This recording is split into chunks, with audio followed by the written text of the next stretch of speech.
Yes. Buenos días, queridos alumnos, ¿cómo están? Qué gusto estar con ustedes nuevamente, ¿no? A ver, tercero de secundaria, hoy nos toca Historia Universal. Espero que estén muy bien en casita con papito y mamita. Bien, como les he dicho a todos los alumnos, vamos a trabajar el día de hoy el tema 1, la próxima semana el 2 y el 3, y eso nos va a servir para el último repaso, para el examen de fin de mes, ¿ya? O sea, la primera semana de junio, ¿ya? Entonces vamos a empezar con el contexto final del siglo XVI a inicios del siglo XVII. Perfecto, muy bien. Vamos a también trabajar las tareas, así que listo con su libro para poder hacerlo, ¿ya? Muy bien. Empezamos entonces con la Edad Moderna. ¿Ya? La Edad Moderna. Bueno, esta etapa de la historia empieza más o menos aproximadamente a mediados de 1453. Simple y sencillamente, con la caída del Imperio Bizantino. Los turcos habían conquistado la ciudad de Constantinopla. Eso da un final a la Edad Media. Esta Edad Media este final ligado pues a muchos cambios profundos en la sociedad, en la cultura y sobre todo en la mentalidad de cada uno de los hombres de ese tiempo. Esta tuvo consecuencias, como por ejemplo, en esta nueva etapa de la historia, ¿no? Empieza la Edad Moderna con ese acontecimiento, ¿no? Bien, el concepto de la Edad Moderna es que definitivamente se le da este nuevo nombre a esta etapa. ¿Por qué? Porque está ligado a las nuevas formas de pensar, nuevas formas de vivir, nuevas formas de sentir. El hombre va ambicionando saber más, ¿no? Está embutido de una mentalidad humanista, ¿no? La economía cambia, la religión cambia, se preocupaban de las cosas de los hombres. O sea, el hombre quiere estar más guapo, se va a vestir de distinta manera, va a tener otros atavios mejores, ¿no? Y esto va a dar un vuelco en los rasgos y las características del prototipo del hombre moderno. Estas características son las siguientes, ¿no? Se siente parte de una nación, viven como recién nacidas las monarquías nacionales. Se siente protagonista de una nueva cultura, la cultura humanista, que se centra en el hombre, en sus inquietudes y aspiraciones, en la exaltación de sus valores, que participa de las inquietudes científicas con gran desarrollo económico de Europa, ¿no? Asimismo, participa de grandes empresas en negocios, es un gran comerciante, un gran banquero o un gran empresario. En suma, tiene una mentalidad capitalista. El hombre ya se vuelve un hombre capitalista. Muy bien, así también tenemos que Europa y el mundo en el siglo XVII tiene pues un cambio total. Fue para toda Europa una época de crisis en la cual se pusieron de manifiesto los límites agrarios, los tradicionales, imperantes en la Edad Media. Los aspectos más importantes del mundo moderno del siglo XVII podríamos destacar, primero, la economía y el comercio, que experimentaron una fuerte contracción hasta fines del siglo. En el agro se produjeron problemas ocasionados por factores climáticos, sequías, ¿no? Eh, eh, lo que da lugar, pues, ¿no? A las pérdidas de sus cosechas, a una insuficiente provisión de alimentos. Podríamos compararlo como cuando se desembalsaron nuestros ríos por el fenómeno del Niño, ¿no? ¿Se acuerdan ustedes? Malograba las chacras, ¿no? Malograba todo y nos quedábamos sin alimentos por algunas oportunidades. Asimismo, número 2. En cuanto a política, la primera mitad del siglo XVII estuvo pues marcada por la Guerra de los 30 años, que produce muchísimas muertes, mucha miseria, de las naciones europeas. Esta situación lleva pues a los estados a ejercer una mayor presión sobre la población. ¿Qué mayor presión? Nuevos impuestos, ¿no? Llevan a los jóvenes a ser soldados a partir de los 12, 13 años, lo que provoca un estallido de rebeliones señoriales y permanentes revueltas campesinas en Francia y Normandía. Bien, los gobiernos, en su afán de conseguir mayores ingresos, violaron constantemente todos los acuerdos políticos existentes hasta esa época, lo que produjo un rechazo de la nobleza, como es el caso de la Fonda en Francia, ¿no? Se rebelaron porque esos impuestos, esa leva de jóvenes, pues no les parecía bien a ellos. En cuanto al número 3, el número 3 está comprendiendo a la sociedad. La sociedad es la cantidad de personas que viven ahí, lo cual la mayor de la parte de estas naciones estaban organizadas en un sistema estamental jerárquico, formado siempre pues por la nobleza, el clero, ¿no? Y un conglomerado heterogéneo, como por ejemplo en Francia, que se denominó el tercer estado. Cada estamento tenía sus privilegios y sus obligaciones diferenciales. La demografía, ¿no? La demografía a inicios del siglo XVII, la población europea bordeaba los aproximadamente 89 millones, ¿no?, de habitantes.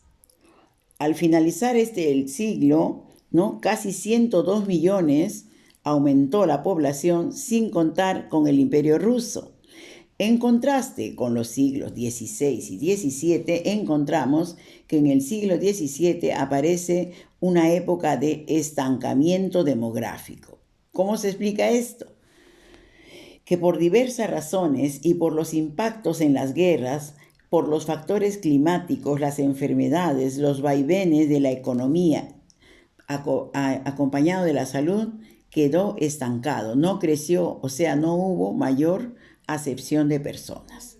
Bien, tenemos que rescatar que la Guerra de los 30 años, ¿no?, se enfrentó España y Francia y termina involucrando a otros países europeos, mezclando factores religiosos y políticos. No solamente era religiosos, sino también políticos, siempre por mayor cantidad de tierra o por mayor cantidad de población, porque tenía mayor dinero. Siempre ellos querían primar por eso, ¿no? Bien, en la siguiente etapa encontramos al contexto político de Europa. Como podemos observar en nuestros mapas, en el siglo XVII Europa constituyó un mosaico de países en el que destacaron, por supuesto, los más importantes en ese tiempo, como por ejemplo, número 1, el Sacro Imperio Romano Germánico, donde los príncipes, ¿no?, electorales elegían al emperador dentro de los Habsburgo, ¿sí? Muy bien. Entonces, entre ellos solamente, ¿no?, la Casa de Austria, por ejemplo, los Habsburgo pertenecen a la Casa de Austria, ¿no? Entre ellos se elegían. En su afán por enfrentar a los turcos, ellos centralizan el poder, pero respetaron las costumbres y tradiciones locales. El número 2, en la parte occidental, podemos encontrar 3 grandes monarquías que eran de carácter hereditario de sangre, como por ejemplo Francia, España e Inglaterra. En Francia y España, ¿no?, el poder era absoluto de los monarcas. En Inglaterra, sin embargo, era una monarquía controlada por el Parlamento, lo que quiere decir que el rey reinaba, pero era el Parlamento el que dictaba las leyes, ¿ya? No era como en los anteriores España y Francia, que eran absolutistas los reyes, ¿ya? Muy bien, número 3. En el número 3 podemos encontrar en la parte oriental, ¿no?, un inmenso imperio ruso que era gobernado por el zar, un país atrasado y poco integrado al resto de Europa en esos momentos, ¿ya? Muy bien, pasamos entonces a las nuevas potencias mundiales, ¿no? Hacia el siglo XVII aproximadamente, aparecen pues nuevas potencias y se lanzan a la conquista de espacios coloniales. Muy bien, las provincias unidas se desplazaron a Portugal en el Asia y la India. En América, Inglaterra conquistó Virginia y Francia en la parte de Norteamérica, instalándose en Canadá. Bien, en este contexto cobró mucha importancia la Europa atlántica, donde destacó sin ningún lugar a duda España, la Iberia, o sea, España. Pero las provincias unidas experimentaban un periodo de prosperidad. Inglaterra construyó las bases de su poder económico, ¿no?, en Canadá, lo que es hoy Canadá. La Europa del Báltico participó de este proceso proveyendo los insumos para la construcción de distintas embarcaciones. Es así que Europa mediterránea pierde protagonismo. Al perder protagonismo, la Europa continental se concentra en detener el avance de los turcos del Imperio Otomano.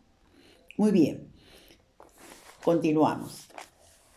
El comercio y el sistema mercantilista en Europa, siglo XVII.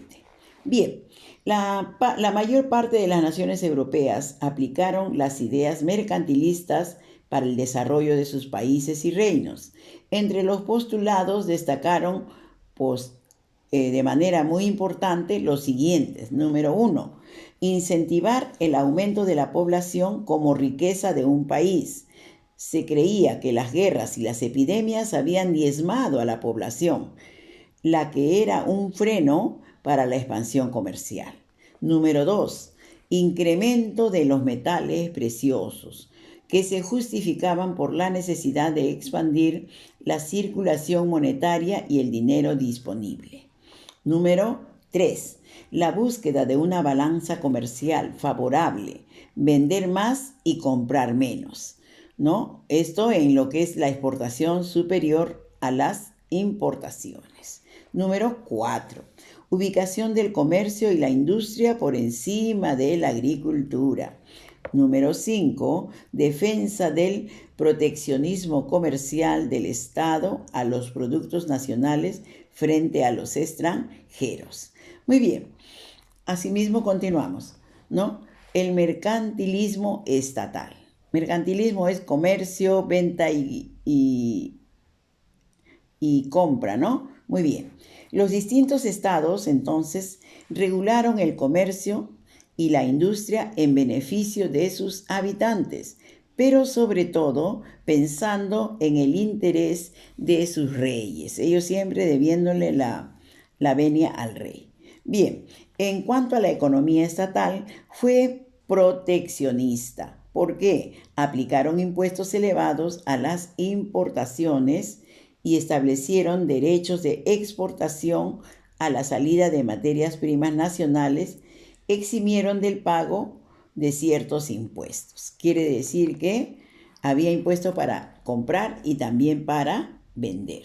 Asimismo, otorgaron patentes de monopolio a los inventores de nuevos procedimientos de manufactura. Muy bien.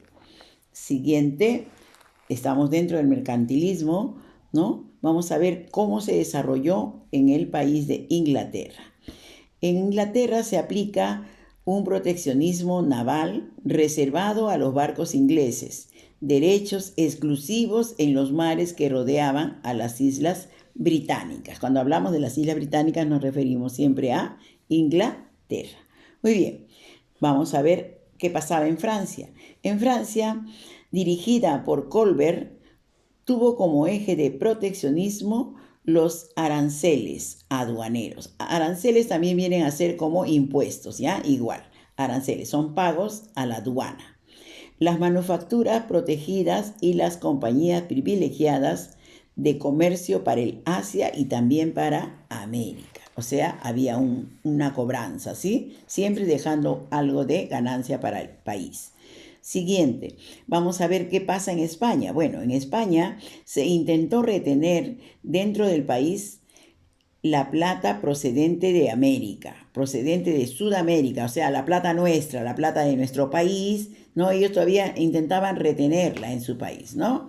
Sin embargo, la situación económica les obligó a abrir sus mercados para la manufactura extranjera, principalmente los que llegaron a hacer este trabajo fueron los holandeses. Miren, alumnos, estamos viendo que nuestra plata era como si era de ellos, ¿no? Ellos todavía tenían el descaro de no querer venderla. Pero al ver la economía baja, los obligó pues a abrir sus mercados, ¿no? Muy bien. Debemos de recordar que las Provincias Unidas o Repúblicas de los 7 Países Bajos fueron estados formados por 7 provincias del norte de los Países Bajos, como son Frisia, Groninga, Holanda, Overijssel, Utrecht y Zelanda, agrupadas desde la Unión de Utrecht hasta la ocupación francesa. Vamos a trabajar entonces el libro La retroalimentación. La pregunta número 1.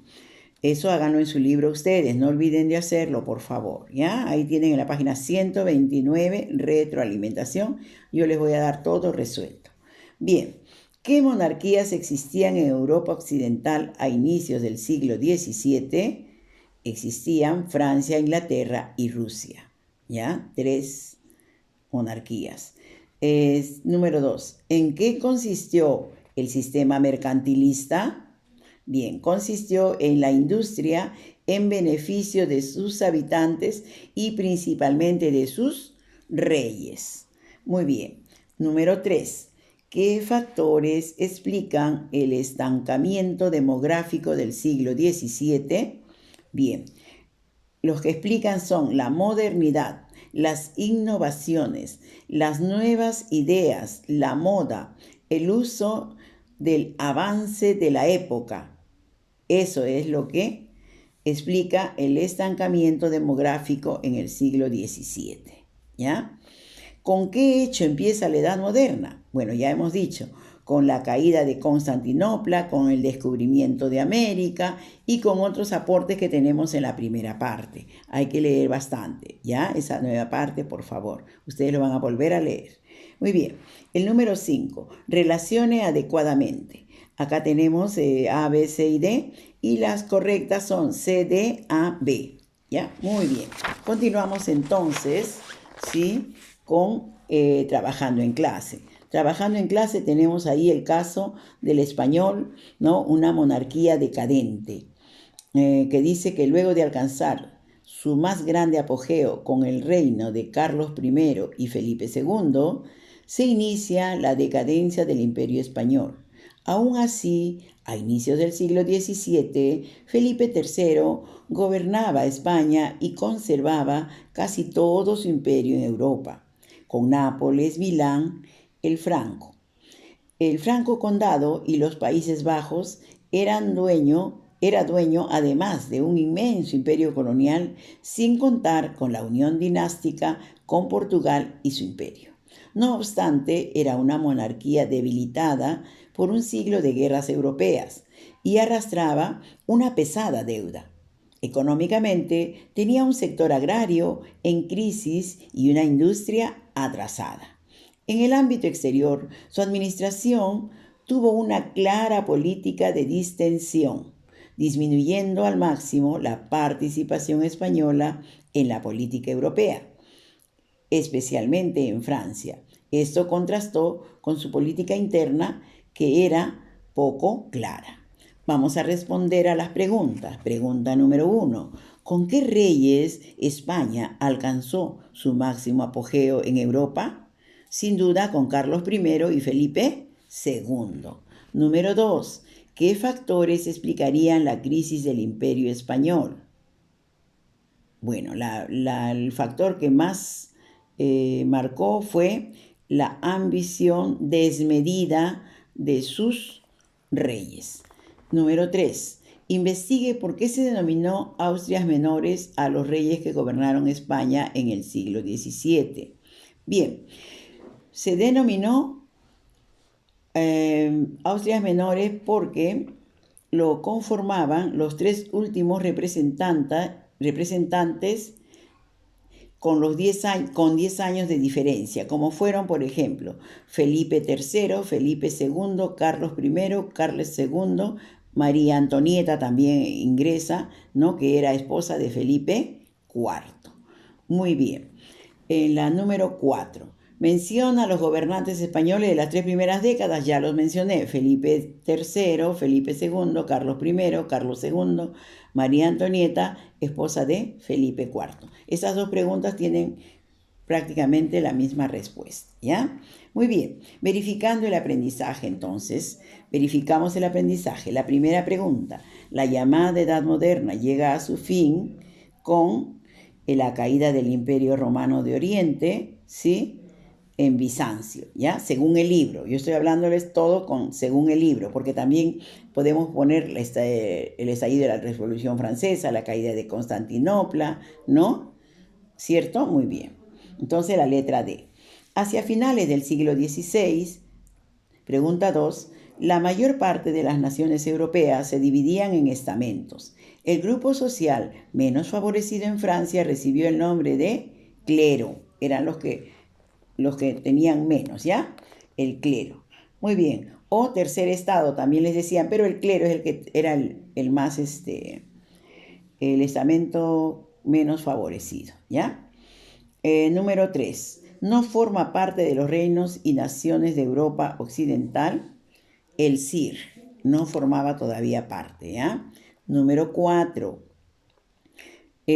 Frisia, Holanda y Utrecht pertenecen al Imperio Turco Otomano. En ese tiempo pertenecían al Imperio Turco Otomano. Número 5. Sistema económico predominante en el siglo XVII.